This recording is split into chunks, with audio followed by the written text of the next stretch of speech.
Hello, my name is Neil Canton. I am the WebEOC coordinator for the State of New Hampshire Homeland Security Emergency Management.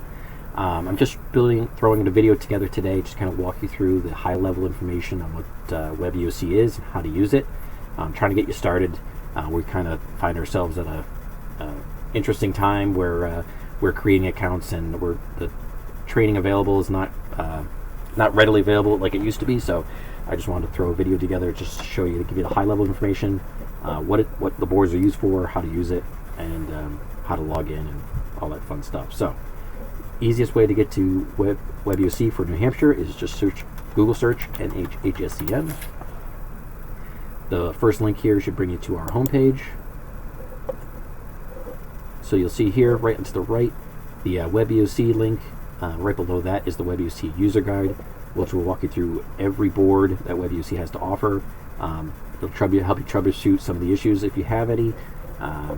But again, for today, we're just going to click that, and you'll bring you to what we refer to as the splash page. So this will give you the current activation level of the Emergency Operations Center, the State Emergency Operations Center, and it will give you the current incident. So right now it's 2020 coronavirus, and also it has the phone number for the duty officer, and down below you have an email address and a phone number as well, same one.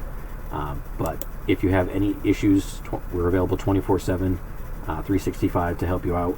If you forget your password or you need assistance logging in, you can give us a call or shoot us an email. We can get you set up and help you troubleshoot as needed. So if you click accept, this is where you can write your login.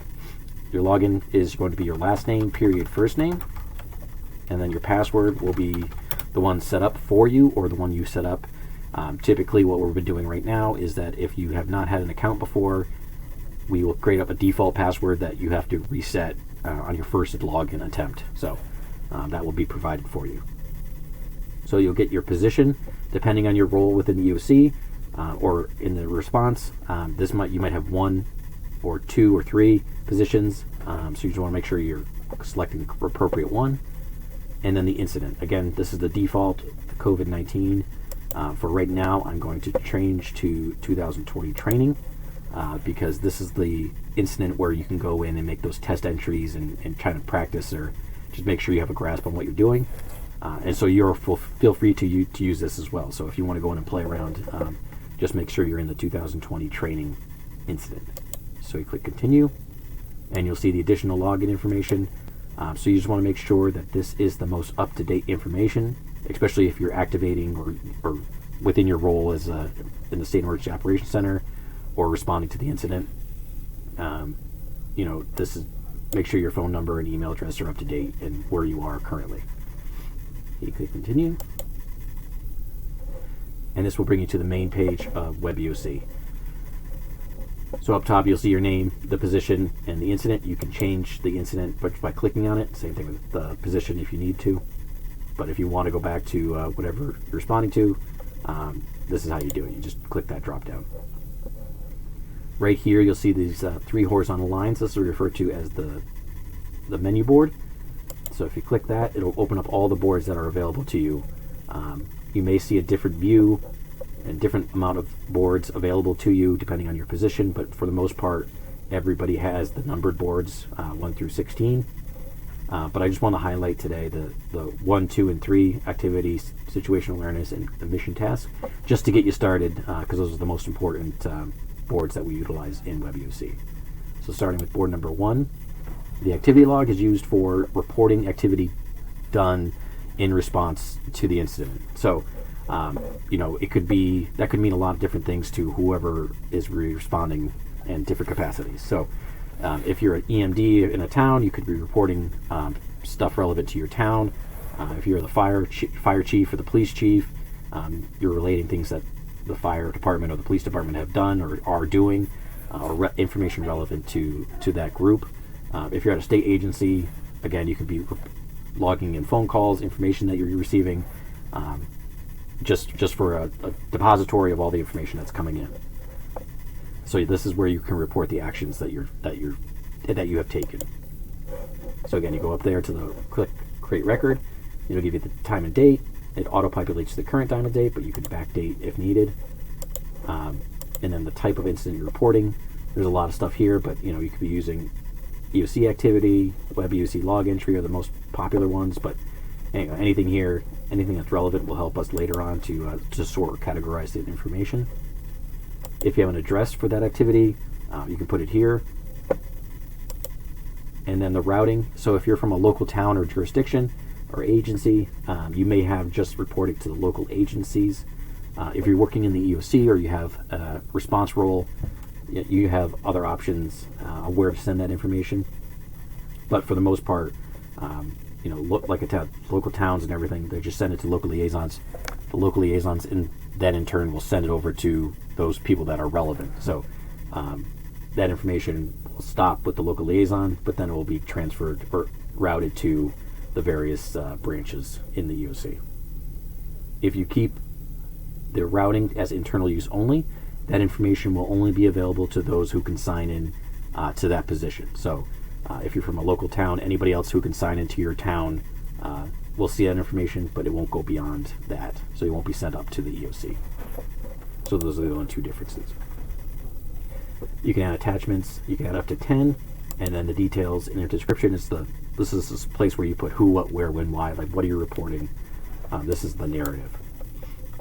If you need guidance, most of these boards on below have a description of what each field is made for, what they're supposed to be used for. So you can utilize that to kind of refresh your memory if needed. And then once you're done, you just click save. But I'm going to click cancel. So that is the activity log. Again, you'll see all the entries that have been put in your position. You see multiple positions here because I'm in EOC operations, but for the most part, you'll see everything that's been put in under your position since the start of the incident. So you can go back all the way to when this incident was opened. So from there, you enter the activity log. That gets sent up. If you send that over or you send it up to local liaisons or the branch logs, they in turn will then filter it again. If they think it's something that everybody needs to know, then they will send it to the situation awareness board. So that's board number 3. So this is, if you want to think of the activity log as at the base level of the pyramid, the situation report is that tippity top. So this is the information that is available to everybody that everybody should know or be aware of, related to the incident and related to the response. So this is that high level information, kind of relevant to everybody. And board number 2 is the final board that we'll really go over in depth, but it's the mission task. This is the board that you can request goods, resources, services, everything from the state. So if your MOUs have been exhausted and you just need additional resources, you can request it from the state, and the state will work to with their emergency support functions or the ESFs in the state EOC. They'll get those requests processed and get what you need as fast as we can. So if you go to create record, you'll see the contact information. So who it's being requesting the goods or services or resources. So the primary contact should be the boots on the ground, the person that's actually going to be receiving that stuff. Secondary contact is typically the person that's requesting it or the person entering the information. So depending on it could be the same person. It might not be. The mission task is what you're requesting. So typically right now we're getting a lot of requests for goods and resources. Obviously PPE is a prime example, but there's also help with command and control services. If you looking for information, you can request that here. So goods and services, what are you looking for? Looking for PPE for first responders, whatever it is, just the kind of what the mission is you're trying to fulfill and why, the who, what, where, when, why. And then the resource name, you want to just put those in, what you're looking for. The address that they're going to, and then any special requirements. So if you need other things related to fulfilling that mission, you want to request it here. And then below you can request the priority, if it's an immediate need, or if you have a little bit more time. It'll auto-populate, and then it will be pending assignment. That will be sent to the mission assignment coordinator in the EOC, and he'll redirect it to the ESF so they can get that mission fulfilled. And so again, you have the description below. So those are the 3 ones that I wanted to highlight. I will point out, specific to the COVID-19 response, this is available on all the boards going forward, but this is one of the ones that's new to the COVID response is 8A documents. So if you open that, you'll see all the documentation that has been released, either by the state or by the federal government, just as a kind of a place where you can pull those documents down if you need it, and what their audience is for those documents. So you have everything here, and who created the document, who's it for, and what level was it issued. So in addition, you have the situation report for the EOC if you want to know what the EOC's objectives are, what the priorities are for the next 12 hours. We issue a situation report every time we open or every time we close, so you can pull that up and see where the EOC is at, what their priorities are, like I said. And then the press releases too. So anything that we release will be uploaded there, and you can pull it down for your information. So again, I just wanted to give you a quick overview on the high-level things for WebEOC. If you have any questions or concerns, or you have any issues with the system itself, you can call us or email us at the email or phone number at the beginning. It's right on that initial login page of WebEOC. So please don't hesitate to reach out. I hope this was helpful. Thank you.